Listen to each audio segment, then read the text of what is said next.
জয়গুরু বন্ধুরা, আমার চ্যানেলে বিউটিস কিচেনে আপনাদের সবাইকে স্বাগত।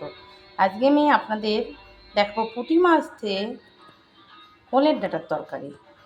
এখানে দেখুন পুঁটি মাছ বাড়িতে নিয়ে এসেছিল, ওটা কেটে নিয়েছি আমি সুন্দরভাবে পুঁটি মাছগুলো। এবার আমি এটাকে তেলে ভাজবো। এখানে দেখুন এই যে আমি ওলের ডাঁটা কেটে রেখেছি। অনেকে বাঁকান্না চেনেন, অনেকে ওল, এই যে ওলের যে ডগাগুলো হয় নিচে তো ওলটা থাকে, এটা এই ডগাটাকে সুন্দর করে ছুলে লম্বা লম্বা করে ডাঁটার মতন কেটেছি। এই ওলের ডাঁটা দিয়ে আমি তরকারি করব। কড়া বসিয়ে দিয়েছি, কড়া গরম হয়ে গেছে। আমি কড়াতে এবার তেল দিয়ে দেবো মাছ ভাজার জন্য। লবণ হলুদ দিয়ে এবার আমি মাখিয়ে নিচ্ছি মাছগুলো সুন্দরভাবে মাখিয়ে। এবার তেলে কড়াতে দিয়ে দেবো। কড়াতে আমি তেল দিয়ে দিচ্ছি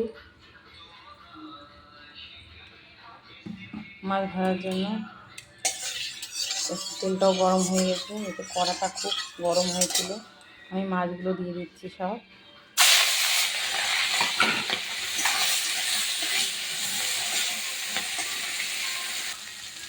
সুন্দর দেখুন কেটে দিয়েছি পুঁটি মাছগুলো।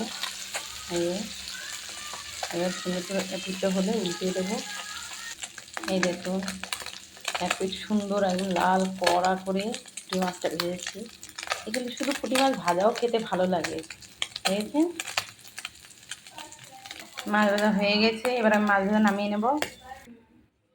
মাছ ভাজা নামিয়ে নিয়েছি। এবার আমি একটু সামান্য তেল দিয়ে দেবো। এই তেলের ভিতরে আমি ওলের ডগাটাকে ভাজবো। মাছটা দেখুন কি কড়া। এই মাছ দিয়ে এবার আমি সবজিটা দিয়ে দিলাম ওলের ডগাটা। এটা দেখছি এবার নেড়ে করে লবণ হলুদ দিয়ে দেবো। জলটাকে বাড়িয়ে দিলাম, দিয়ে দেবো লবণ, দিয়ে দেবো হলুদ। হলুদ দিয়ে আন্দাজ মতন এবার নেড়ে করে লবণ হলুদটাকে সুন্দর করে সবজিতে দেবে। এবারে এর গায়ে যে জলটা থাকে জলটাকে এবার টানিয়ে নেব। এটা তো আপনি সবসময় বলে যে আমি যে কোনো সবজি আগে তার গায়ে জলটাকে টানাই, তারপরে আমি ঝোল দিই, জল ঢেলে দিই। তাহলে তরকারির স্বাদ হয় খেতে এবং টেস্ট লাগে, তরকারি জলা ভাবটা থাকে না।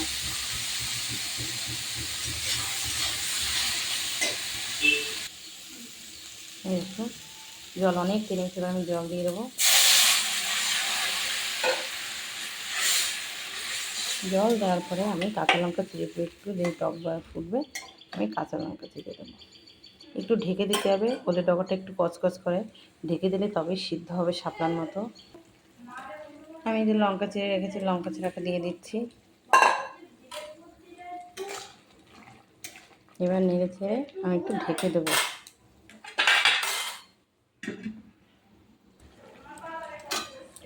দেখুন ঝোল কমে এসছে, এবার আমি মাছ দিয়ে দিচ্ছি। এবার নেড়ে ছেড়ে আর নামিয়ে নেবো, ফোড়ন দেবো। আমি জিরে তেজপাতা দুটো রাঁধুনি ফোড়ন দিয়েছি। দেখুন পুরো লাল হয়ে এসছে। এবার আমি তরকারিটা ঢেলে দেবো। আমি তরকারি ঢেলে দিচ্ছি।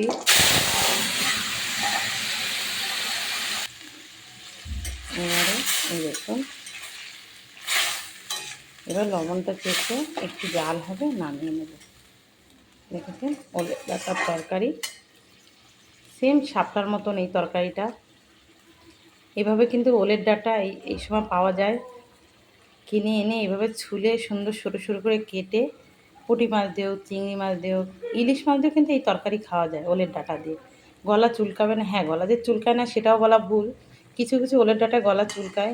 পারলে আপনারা একটু গরম জলে সিদ্ধ করেও নিতে পারেন। আমি কিন্তু সিদ্ধ করিনি, এটা গলা চুলকাবে না। দেখুন তরকারি কালারও দেখুন, খেতেও কিন্তু ভীষণ ভালো লাগবে। তো আমি এবার নামিয়ে নেব। দেখুন বন্ধুরা ওলের ডগা দিয়ে পুঁটি মাছের তরকারি।